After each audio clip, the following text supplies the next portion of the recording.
What is accounting म्हणजेच काय, accounting का आपण केली पाहिजेत याबद्दल या लेक्चरमध्ये सर्व शिकणार आहोत. चला स्टार्ट करूया. What is accounting?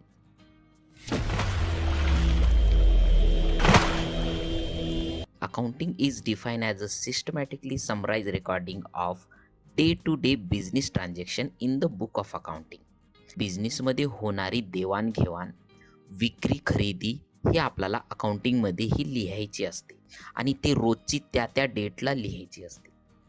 Recording of day to day business transaction म्हणजे प्रत्येक दिवसाचे बिझनेस ट्रान्झॅक्शन हे आपल्याला अकाउंटिंग बुकमध्ये लिहायचे आहेत. Okay. This transaction includes sales of product, purchase of product, payment of electricity bill and rent expenses, income, etc. हे business transaction आहेत जे की अकाउंटिंग बुकमध्ये तुम्हाला लिहायचे आहेत. काही आपण सेल्स करतो, परचेस करतो किंवा इलेक्ट्रिसिटी बिल देतो किंवा रेंट किंवा काही इन्कम होते, ह्या सर्वांच्या ट्रान्झॅक्शन आपण टॅली अकाउंटिंगमध्ये घेणार आहोत. आपल्याला सिस्टमॅटिकली अकाउंटिंग बुकमध्ये लिहायचे आहेत. त्या कशा आपण पाहणारच आहोत.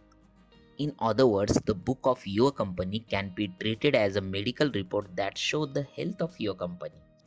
दुसऱ्या भाषेत जर बोलायचं झालं तर ट्रान्झॅक्शन सिस्टमॅटिकली लिहिल्यामुळं होतंय काय की तुमच्या कंपनीमध्ये किती प्रॉफिट आहे, किती लॉस आहे, कितीचे एक्सपेन्सेस आपण केलेत, किती आपण सेल्स केला, किती परचेस केला आहे, हे सिस्टमॅटिकली आपल्याला इथं कळते.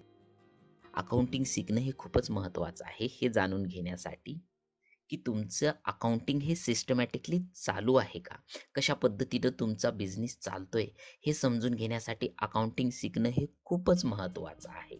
आणि ह्यामुळे तुम्हाला समजतं की तुमच्या अकाउंटिंगमध्ये कशा पद्धतीची गतिविधी चालू आहेत, जसे की कितीचा प्रॉफिट आणि कितीचा लॉस चालू आहे, मंथली प्रोग्रेस काय आहे हे यामुळं कळतं. त्यामुळं अकाउंटिंग शिकणं हे खूपच महत्त्वाचं आहे. To learn accounting it is very necessary to understand the final amount of debit and credit, asset and liabilities, income and expenses, profit and loss.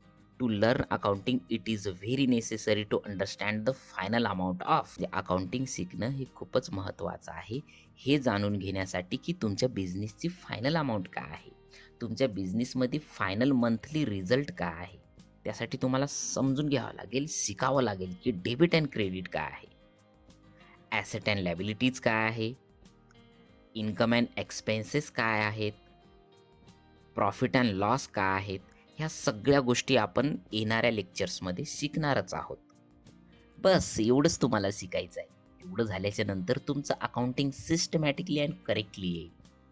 आवडला असेल लेक्चर तर लाईक करा आणि तुम्हाला असेच व्हिडिओ पाहायचे असेल तर तुम्ही सबस्क्राईब करू शकता. हे समोरचे जे प्लेलिस्टमधले व्हिडिओ आहे ते तुम्ही बेसिकचे नक्कीच पहा.